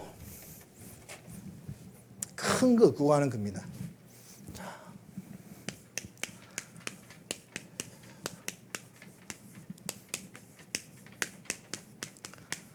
신앙생활의 4대 악. 자, 민수기 11장에 두 가지 뭐가 있었죠? 원망. 그리고 탐욕. 만나 지긋지긋하다. 맛있는 거 돌아. 탐욕. 그리고 민수기 12장에 아론과 미리암의 교만. 하나님이 니하고만 이야기하나 우리하고도 이야기한다. 교만. 자기 위치를 벗어난 거죠. 민수기 13장에 10명의 정탐꾼 하나님께서 그 땅을 준다고 했는데 안 믿은 겁니다. 불신.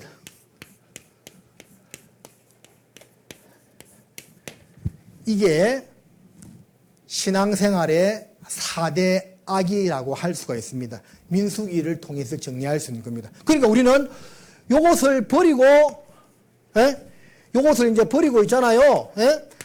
반대로 행하면 되겠죠? 요것을 버리고 4가지 반대의 것을 취하면 되는 겁니다. 원망의 반대는 뭡니까? 감사. 탐욕의 반대는 뭡니까? 자족. 교만의 반대는 뭡니까? 겸손.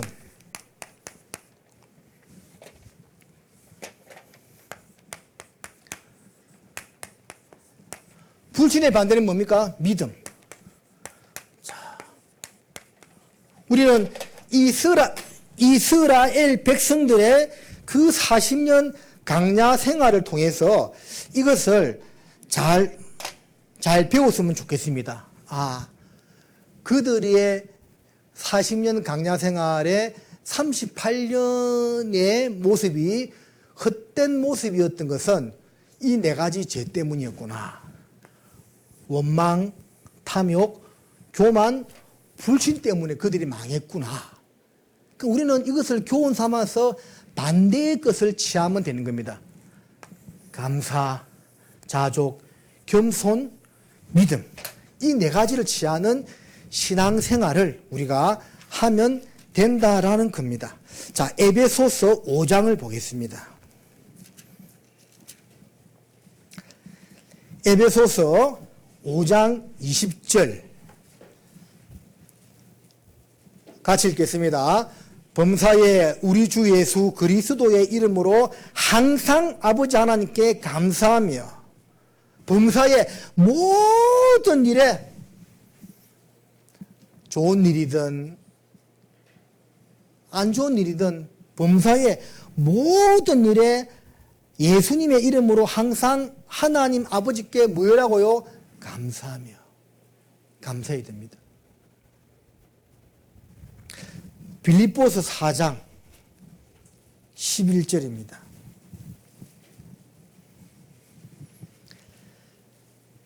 빌립보서 4장 11절 내가 궁핍함으로 말하는 것이 아니라 어떠한 형편에든지 내가 자족하기를 배웠노니 자족 어떠한 형편에서든지 만족하는 그것을 우리가 배워야 되는 겁니다. 탐심은 끝이 없어요. 우리도 잘못해서 그런 욕심을 가지면요 끝이 없다니까요. 그래서 있는 말을 족한 줄로 알라고 했죠. 자족하는 우리가 신앙을 배워야 되고 한 장 앞으로 도로 넘어가서 빌립보서 2장 3절 아무 일이든지 다툼이나 허영으로 하지 말고 오직 겸손한 마음으로 각각 자기보다 남을 낮게 여기고 겸손. 마지막으로 요한 1서 오늘 아카데미의 마지막 말씀이라는 것이 아니고 요 부분에서 마지막이라는 겁니다. 요한 1서 5장 4절 같이 읽어볼까요? 대저 하나님께로서 난 자마다 세상을 이기느니라. 세상을 이기면 이것이니 우리의 믿음이니라. 그러죠? 예? 믿음으로 이겨야 되는 겁니다. 이 네 가지를 반대 것을 버리고 이 좋은 네 가지를 우리 마음속에 감사, 자족, 겸손, 믿음을 가지고 승리하는 신앙생활을 우리가 해야만 하겠습니다. 자, 다시 이제 민수기로 이제 갑니다. 민수기로 가서 자, 13장에 가데스 바니아 사건이 있고 이제 14장에 거기에 대한 모세의 모습이 나와 있죠. 자, 백성들이 완전 잘못했지요. 근데 모세가 이제 그 백성들 앞에서 취한 행동이 막 따지고 같이 싸웠던 것이 아니고 엎드렸다 되어 있습니다. 하나님께 모든 것을 맡긴 거죠. 자, 그러한 모습들도 우리가 신앙에서 배워야 할 필요가 있고, 그리고 하나님은 이스라엘 백성들이 하도 거역하니까 다 없애버리고 내가 너로 다시 시작하겠다니까 안 됩니다. 하나님 이들을 용서해달라고 중보기도를 하죠. 모세의 신앙이 참 위대하다는 것을 우리가 배울 수가 있습니다. 자, 민수기 15장은 이제 여호와께 드리는 제물이면서도 또 그 이제 보면 그 32절 이후에 보면 안식일에 나무하다가 이제 돌 맞아 죽는 그런 모습도 나와 있죠. 이 사람이요 안식일에 나무하다가 돌에 맞아 죽었어. 이 사람이 안식일에 일하지 말라는 소리를 들었을까요? 못 들었을까요? 예? 들었을까요? 못 들었을까요? 들었다니까. 왜 못 들어? 들었지. 들었는데 왜 이런 일을 했느냐? 까먹었던지 마음이 무디어진 겁니다. 그래서 과거에 안식일에 일을 하면 죽는다는 말을 들었음에도 불구하고 이런 어리석은 일을 해버린 겁니다. 그래서 그 뒤에 있잖아요. 37절 이후에 보면 옷단 술에 대한 말씀이 나오죠. 그래서 39절에 보면 이스라엘 자손에게 명하여 그들의 대대로 그 옷단기에 술을 만들고 청색끈을 그 기의 술에 더하라. 이 술은 너희로 보고 여호와의 모든 계명을 기억하여 준행하고 너희로 방종케 하는 자기 마음과 눈에 욕심을 좇지 않게 하기 위함이라. 그래서 이제 이 안식일에 나무하다가 돌 맞아 죽은 사건 다음에 이 옷단 술사에 대한 규례가 나오는 걸 보면 옷단 끝에다가 이제 테두리 만들고 거기다 청색끈을 달아서 항상 하나님을 기억하고 하나님의 계명을 잊지 말라고 한 겁니다.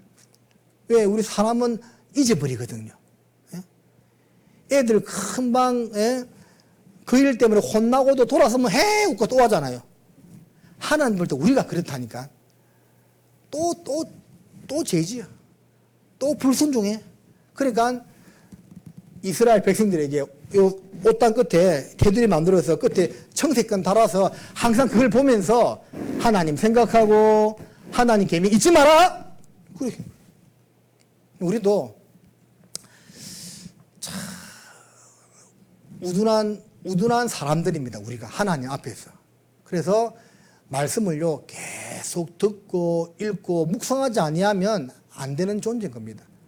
평생에 왜 하나님께서 평생에 자기 옆에 두고 읽어서 그 하나님 여호와 경외하기를 배우라고 했겠어요.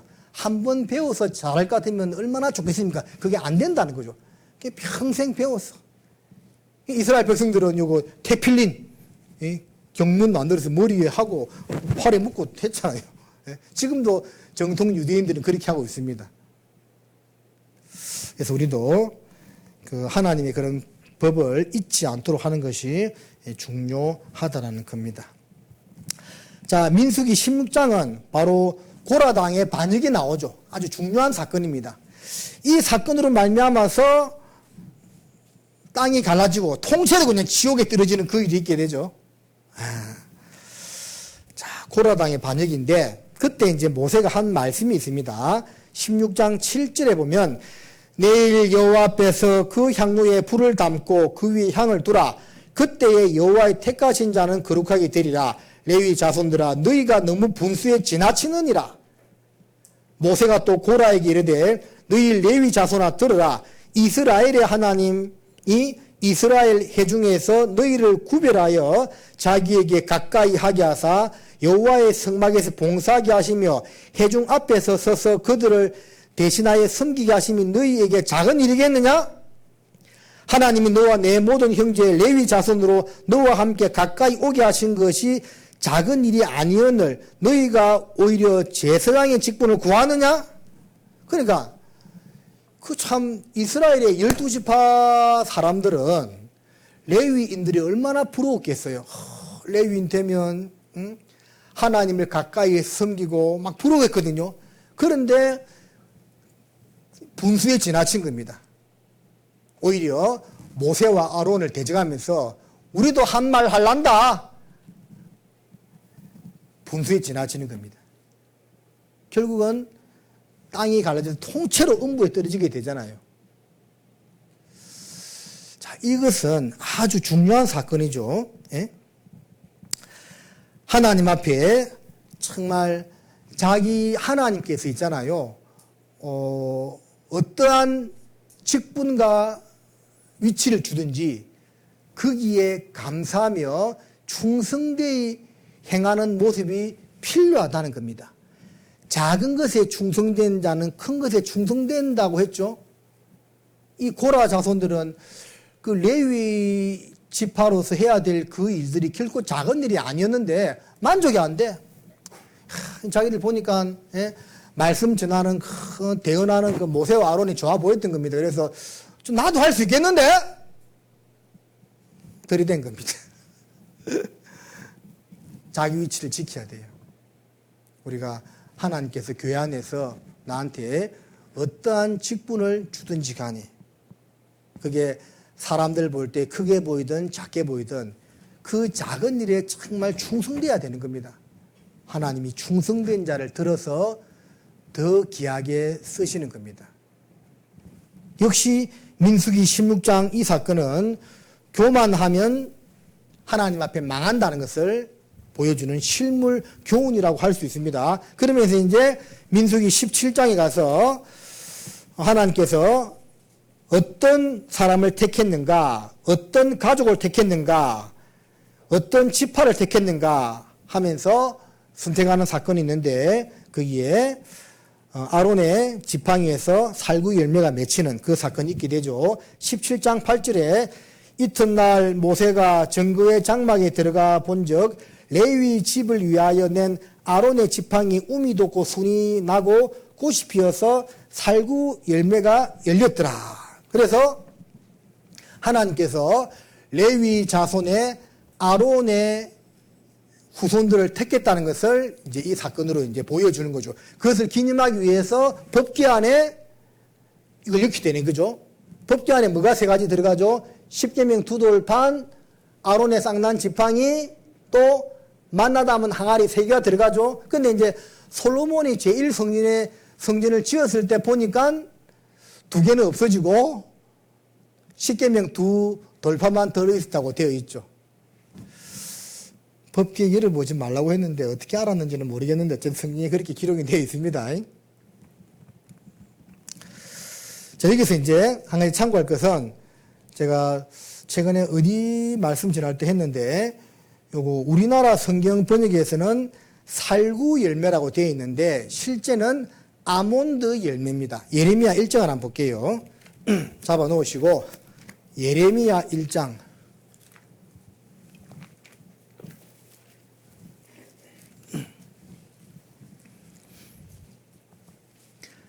예레미야 1장 11절입니다. 여호와의 말씀이 또 내게 임하니라 이르시되 예레미야야 내가 무엇을 보느냐 대답하되 내가 살구나무 가지를 보나이다. 여호와께서 내게 이르시되 내가 잘 보았도다. 이는 내가 내 말을 지켜 그대로 이루려 함이니라. 하나님께서 예레미야를 부르실 때 예레미야가 살구나무를 보고 있었어요. 그래서 네 지금 뭐 보고 있냐 하니까 제가 살구나무를 보나이다 고 했습니다. 근데 우리 이 성경에 나오는 살구나무는 정확히 말하면 아몬드 나무를 말합니다. 우리나라에 아몬드 나무가 없어요. 그래서 한글 개역 성경을 번역할 때 비슷한 살구나무로 이렇게 번역을 한 겁니다. 무슨 나무라고요? 원래는 아몬드 나무. 근데 왜 이제 아몬드 나무가 중요하냐면 아몬드 나무를 히브리 말로 샤케드. 히브리 말로 아몬드를 좀 발음이 어렵죠. 샤케드라고 이렇게 샤케트 뭐 터나 더나 뭐 샤케드인데 요 의미가 뭐냐면 흔들어 깨운다 그런 이런 뜻입니다. 그러니까 이스라엘에 봄이 왔을 때 가장 먼저 꽃을 피우는 나무가 이 아몬드 나무예요. 근데 아론의 쌍난 지팡이에 이 아몬드 열매꽃이 피었고 예레미야도 아몬드 열매를 보고 있을 때 하나님이 불렀거든요. 그러면서 말하기를 여호와께서 네가 잘 보았다. 내가 내 말을 이룬다고 말씀하셨죠. 내가 너를 통해서 내 말을 다 이루게 하겠다. 그런 것인데 바로 흔들어 깨우는 일을 한다는 겁니다. 예레미야는 열방의 선지자로서 타락한 유다 백성을 흔들어서 깨우는 사명을 가진 일꾼이었다는 겁니다. 자, 우리도 마찬가지입니다. 우리도요, 흔들어 깨워야 돼요. 예? 자는 사람 좀 흔들어 깨워봐요.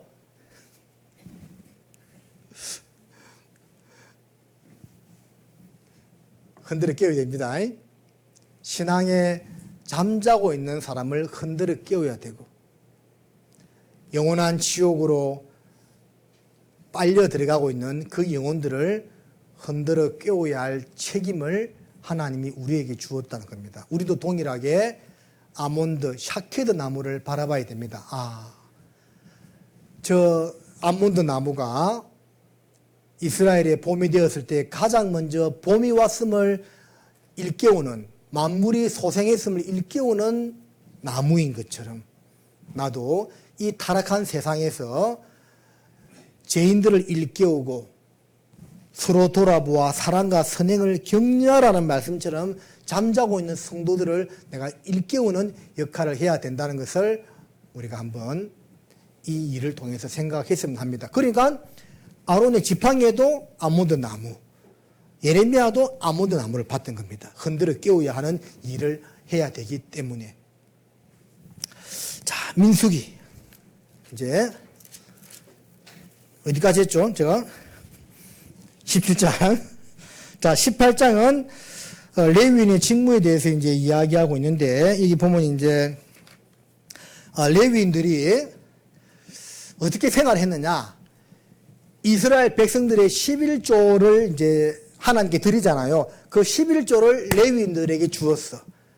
레위인들은 그 이스라엘의 백성들의 11조를 거둔 것을 가지고 먹고 살았어요. 그리고 또 그 11조에 또 11조를 하나님께 드렸어. 그런 규례에 대해서 이야기하고 있습니다. 그리고 이제 19장은 그 유명한 붉은 암송아지의 제사에 대해서 이야기하고 있습니다. 근데 요 붉은 암송아지의 제를 가지고 정결케 하는 제사가 레위기나 출애굽기에 요 제사가 없어. 여기만 나와 있어요. 근데 하나님께서 모세에게 처음에 제사법을 말씀하실 때 요 제사를 언급 안 했거든요. 근데 이제 뜬금없이 민수기 19장에 이 제사가 왜 나오는가 하는 것을 생각해 보면 성경학자들은 이렇게 이제 풀이하고 있는데, 40년 강야 생활 가운데서 여호수아와 갈렙 두 사람 빼고 남자만 계산했을 때 59만 9,998명이 다 죽잖아요, 강야에서. 그걸 이제 계산하면 하루에 평균 80명의 남자들이 죽었어요. 40년으로 계산하니까 하루 평균 80명의 이스라엘의 성인 남자들이 40년 강야 생활 중에 매일매일 죽었던 겁니다. 그러니까 이거 뭐 하루라도 장례를 안 치를 날이 없는 거예요. 그러니까 시체를 만져야 되겠죠. 그러니까 시체를 만졌기 때문에 정결케 되어야만 시체와 접한 자는 부정함을 입는다고 했잖아요. 정결케 되기 위해서 하나님께서 이 법을 그들에게 주신 거였습니다. 그래서 붉은 암송아지를 잡아서 그 재를 가지고 물에 타서 뿌려가지고 정결함을 입는다고 되어 있죠. 그러니까 오늘날 이스라엘의 제3성전을 짓는데, 이 제3성전을 지으려면 거기서 나름대로 자기들 나름대로 이제 뭐 레위인들 뽑아서 봉사하게 될 거잖아요. 그러면 성전에서 다시 봉사를 하려면 이 정결케 하는 제사를 반드시 치러야 돼요. 근데 이 제사는 붉은 암송아지가 아니면 안 돼. 근데 붉은 암송아지가 어디 있냐고요? 없어. 그래서 나머지 것들 다 만들어 놓았지만 붉은 암송아지가 없어서 지금 물론 7년 한란 들어가서 이루어질 일이지만 준비를 못했는데 수년 전에 레드 하이파 드디어 붉은 암송아지가 태어났죠. 그게 이제 유대인들은 나름대로 제3성전을 짓고 이 붉은 암송아지 제사를 통해서 정결함을 입은 다음에 제사할 준비를 다 갖춘 거예요. 그 규례에 대해서 민수기 19장에 말씀을 하고 있습니다. 자, 여기 이제 38년 강야 생활할 때 이제 주된 사건이었고, 민수기 20장 1절 보면 정월에 이스라엘 자손 곧 온 회중이 신강야에 이르러서 백성이 가데스에 거하더니 미리암이 거기서 죽음에 거기 장사하니라. 이게 정골이 되어 있죠. 이게 바로 38년이 지나고 나서 제40년 1월 달이 되는 겁니다. 그러니까 요 사이에 38년의 세월이 후다닥 지나가 버린 겁니다. 그리고 민수기 20장부터는 제40년 1월 달부터 이제 입성할 때까지의 사건들을 기록을 하고 있는 겁니다. 자, 안타깝게도 여기서 이제 12절에 여호와께서 모세와 아론에게 이르시되 너희가 나를 믿지 아니하고 이스라엘 자손의 목전에 나의 거룩함을 나타내지 아니한 고로 너희는 이 총회를 내가 그들에게 준 땅으로 인도하여 드리지 못하리라 하시니라. 이 머리바 물사건. 자, 출애굽기 17장에 머리바 물사건이 나오는데 그때는 오래 전의 일이고 요거는 이제 이때 일입니다. 이름은 같지만 틀린 겁니다. 하나님은 반석을 명하여 물을 내라고 했는데 모세가 그냥 교만기가 들어가지고 막대기로 반석을 2번 때렸죠. 불순종. 모세가요, 이 한 번의 불순종 때문에 가나안 땅에 들어가지 못한 겁니다. 다 잘했는데 마지막 한 번 이 하나의 불순종 때문에 모세와 아론은 가나안 땅에 입성을 하지 못했던 겁니다. 그래서 모세가요, 생각해봐요. 모세가 얼마나 가나안 땅 들어가고 싶었겠습니까? 하나님께서 자기를 그 총회, 백성의 인도자로 세우고 일을 함께 하셨는데 다른 누구보다도 그 출애굽한 약 200만 명의 백성들 가운데서 그 가나안 땅을 가장 먼저 들어가고 싶은 사람은 바로 모세였을 겁니다. 그런데 한 번의 불순종 때문에 못 들어가게 되는 겁니다. 얼마나 원통했을까요? 그래서 하나님께 2번 부탁하죠. 하나님, 내가 잘못했는데 가나안 땅 좀 들어가게 해달라고. 근데 하나님 말씀하죠. 더 이상 이 일로 내게 말하지 말라. 안 하는 거예요. 그래서 제가 성지순례에 갔을 때 그 느보산이라고 일컬어지는 정상에 한번 올라가 봤습니다. 올라가 보니까 가나안 땅이 보여요. 거기서 3,500년 전에 모세가 이 느보산 정상에서 가나안 땅을 바라보기는 바라보는데 들어가지 못할 거라 했잖아요. 그 마음이 어땠을까? 한번 모세의 입장에서 한번 생각해 보니까 좀 마음이 뭉클해지더라고요. 그렇게 간절하게 들어가길 원했는데 들어가지 못했다. 그래서 우리가요, 정말 한 번의 실수로 신앙이 망가질 수가 있는 겁니다. 그래서 항상 끝이 좋아야 되는 겁니다. 끝이 좋아야 되는 겁니다. 물론 이제 모세가 이제 들어가지 못한 것은 또 다른 의미가 있죠. 모세는 율법의 대표죠. 율법으로서는 천국에 들어가지 못한다는 것을 알려주기 위해서 더 중요한 신학적 의미죠. 그래서 이 가나안 땅에 들어가지 못한 거다, 이렇게 또 보시면 정리가 됩니다. 그리고 이제 민수기 20장에서 이제 아론이 123세로 호르산에서 죽습니다. 그리고 민수기 21장에 그 유명한 모세의 놋뱀 사건이 나오고 또 바산한 옥과 아모리 왕 시온을 물리치는 사건이 나오죠. 그리고 민수기 22장, 3장, 4장은 그 발람에 대한 사건이 기록되어 있죠. 민수기 23장 19절을 보면 하나님은 인생이 아니시니 시건치 않으시고 인자가 아니시니 후회가 없으시도다. 어찌 그 말씀하신 바를 행치 않으시며 하신 말씀을 실행치 않으시랴. 이게 이제 암송 성경책에도 나와 있는 구절이잖아요. 근데 이 말을 발람이 했거든. 근데 발람은 잘못된 선지자였지만 그가 입에서 나온 햇말은 또 다 잘못된 것이 아니었다는 거죠. 이건 옳은 말이었습니다. 그래서 진리의 말씀이죠. 하나님이 악인의 입을 들어서도 또 이렇게 당신의 말씀을 선포한다는 것을 알 수가 있고 우리가 즐겨 암송하는 구절 중에 하나죠. 그래서 이제 성경 처음 보면 발람이 뭘 잘못했지? 그런 생각이 들죠. 근데 이제 발람이 잘못한 거에 대해서 뒤에 이제 베드로스하고 유다스에 나오잖아요. 발람이 그 이욕을 쫓았다 하는 것을 알 수가 있습니다. 거짓된 선지자였죠.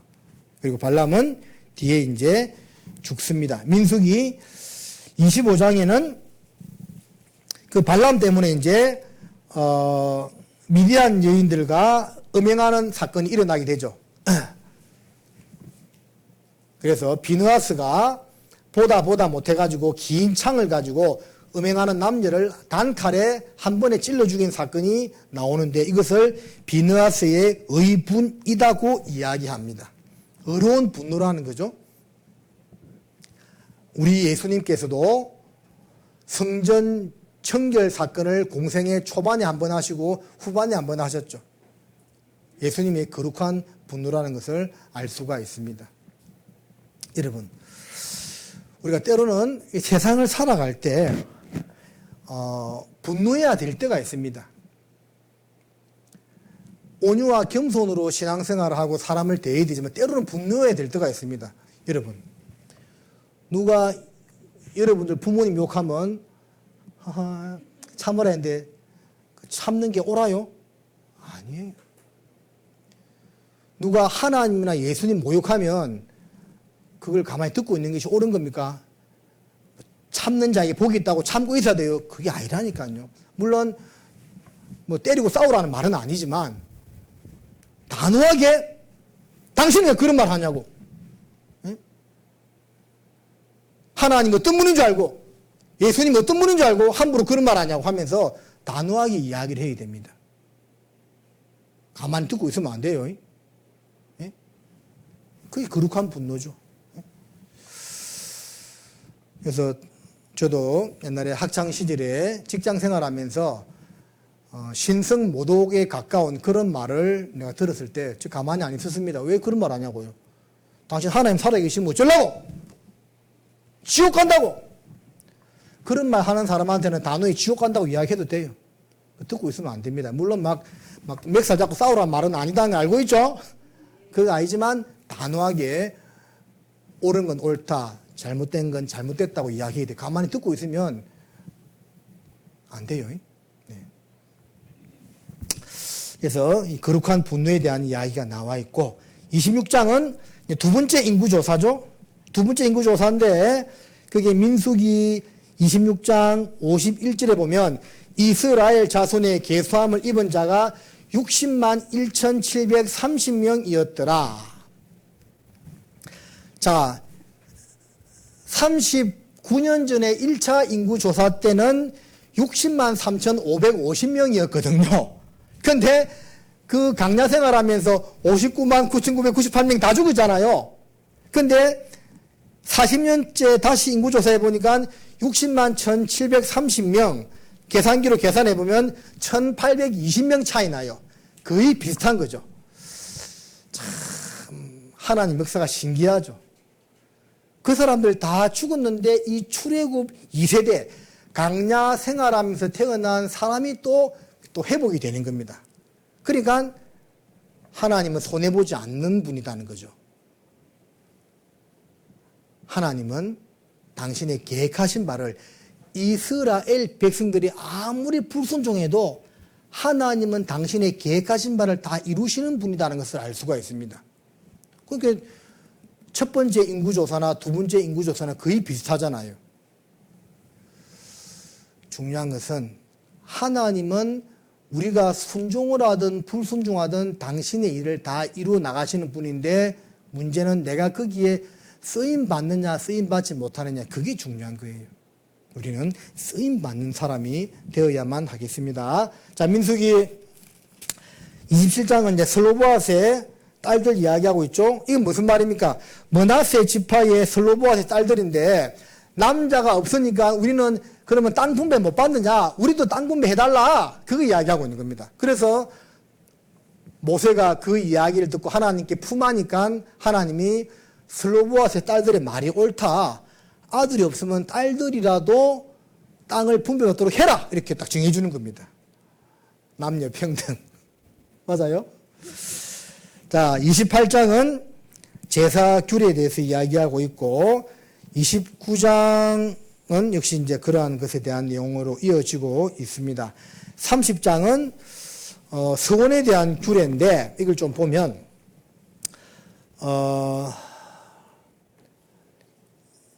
3절에 또 여자가 만일 어려서 그 아비 집에 있을 때에 여호와께 서운한 일이나 스스로 제어하려 한 일이 있다 하자. 그 아비가 그의 서원이나 그 마음을 제어하려는 서약을 듣고도 그에게 아무 말이 없으면 그 모든 서원을 행할 것이요 그 마음을 제어하려는 서약을 지킬 것이니라. 그러나 그 아비가 그것을 듣는 날에 허락지 아니하면 그 서원과 마음을 제어하려던 서약이 이루지 못할 것이니 그 아비가 허락지 아니하였은즉 여호와께서 사하시리라. 또 혹시 남편을 맞을 때에 서원이나 마음을 제어하려는 서약을 경솔히 그 입에서 발하였다자 그 남편이 그것을 듣고 그 듣는 날에 그에게 아무 말이 없으면 그 서원을 행할 것이요 그 마음을 제어하려는 서약을 지킬 것이니라. 그러나 그 남편이 그것을 듣는 날에 허락지 아니하면 그 서원과 마음을 제어하려는 경소하려고 경솔히 입술에서 발한 서약이 무효될 것이니 여호와께서 그 여자를 사하시리라. 이게 이제 여자가 서원을 하려고 하는데 어리면 하나님께 내가 이렇게 하겠다고 했는데 그 말을 아버지가 들었어. 아버지가 듣고 아무 말 안 하면 그는 동의한 거니까 서원을 이행하는데 동의하지 않으면 하지 마라 그 말입니다. 또 이제 결혼한 여자가 하나님께 서원했는데 남편이 그 말을 듣고도 아무 말 없으면 해도 되는데 남편이 반대하면 하지 말라는 거죠. 이거 어떤 질서에 관한 부분이기도 하고 하나님께서 이제 일하시는 모습을 하나 보여주기도 합니다. 이것을 이제 다 적용할 수는 없겠죠.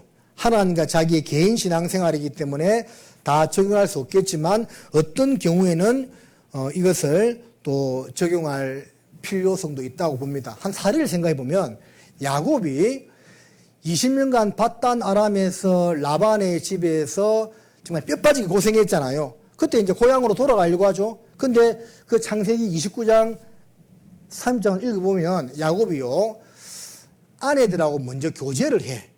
자기 마음대로 렛츠고 하는 것이 아니고 레아와 라헬을 불러놓고 이제 20년이나 내가 일을 했고 내 고향으로 돌아가려고 하는데 당신들의 생각은 어떠냐, 부인들 생각은 어떠냐 물어보죠. 근데 부인이 동의하잖아요. 부인들이 동의를 얻습니다. 동의를 얻고 꿈에 이제 하나님이 최종적으로 가라고 계시하니까 고향 땅으로 돌아가죠. 어떤 일을 할 때 때로는 육신과 의논하지 아니하고라는 말씀처럼 단독으로 행해야 될 일도 있습니다. 때로는. 그러나 어떤 경우는 가족들의 동의를 구하고 교제해야 될 일도 있다는 것을 우리에게 좀 보여주는 사례라고 할 수가 있겠습니다. 이제 뭐 전도인에 관련된 이야기이긴 하지만요, 우리 이제 전도인들이 해외 선교를 나갈 때 전도인은 나가고 싶은데 가족들 때문에 못 나가는 사례들도 많아요. 이거 왜냐하면 이제 혼자 나와서는 해외 선교할 수가 없거든. 그러니까 목회자는 나가려고 하는데 이제 자매가 반대하거나 자녀들이 아버지 나 싫어요 하고 하면 억지로 어떻게 할 수가 없어. 그래서 못 나가는 전도인들도 많습니다. 무조건 뭐 나를 따르라 할 수 있는 문제는 아니거든요. 근데 하나님이 또 그 마음을 움직이게 해줘서 아내와 자녀들이 동의해서 나가는 경우가 사실은 대다수인데 이럴 때는 또 가족들이 동의가 또 필요하겠죠.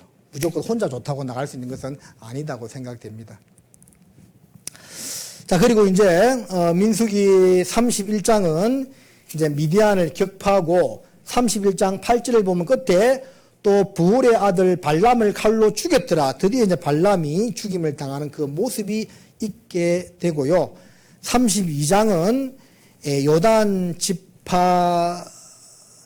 요단강 동쪽 지파들의 요구에 대한 것이 나오죠. 자, 원래는 하나님이 허락한 땅은 어디였습니까? 요단 서편이 가나안 땅이죠. 근데 이제 두 지파 반은 우리는 안 들어갈란다. 요단 동편 땅을 달라고 했죠. 누굽니까? 르우벤, 갓, 그리고 므낫세 반지파. 므낫세 지파의 반쪽이다 그 말입니다. 이 두 지파 반은 모세한테 요구했죠. 우리가 가축들도 많고 하니까 여기가 참 좋으니까 우리는 요단 서편 원래 하나님이 약속한 가나안 땅으로 가지 않고 동쪽 땅에 거하겠다고 요구를 합니다. 그 때문에 이제 한번 큰 오해가 생기긴 하지만 어쨌든 잘 정리해서 요단 동편 땅을 그들은 취하게 됩니다. 그 조건으로 나머지 9지파 반이 정복 전쟁을 완수할 때까지 이 두 지파 반이 항상 선두에서 싸우고 정복 전쟁을 끝날 때까지는 우리가 돌아가지 않겠다고 했는데 그 약속을 지킵니다. 그래서 그 약속 지키고 두 지파 반이 요단 동편으로 이제 가게 되는 그 내용이죠. 그런데 나중에 결국 이스라엘이 망하잖아요. 자, 이스라엘이 망하는데 아수르 군대가 이쪽 동쪽에서 쳐들어오죠. 그러니까 요단강을 건너기 전에 요단강 동편에 있는 지파들이 먼저 망하는 겁니다. 맞죠? 그러니까